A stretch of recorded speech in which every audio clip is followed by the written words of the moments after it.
ভাবো আমি শুধু মাটির মূর্তি? না, আমি তোমার বিশ্বাসে বেঁচে থাকি। হ্যাঁ, তোমার ঘরের সেই ছোট্ট নীল ছেলে। যেদিন তুমি মন খারাপ করে চুপচাপ বসে থাকো, আমি ঠিক তোমার পাশে বসে থাকি।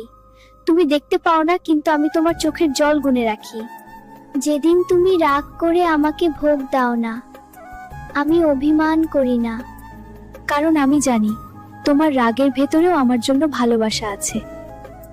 তুমি যখন বলো গোপাল, আমার কথা কেউ বোঝে না, আমি তখন আস্তে করে বলি, আমি তো বুঝি। তুমি যখন একা মনে করো নিজেকে, তোমার ঘরের বাতাসে, তোমার নিঃশ্বাসে, তোমার স্বপ্নে আমি আছি। আমি বড় অলৌকিক কিছু করতে আসি না সব সময়, আমি শুধু তোমাকে শক্তি দিই, যাতে তুমি নিজেই লড়তে পারো।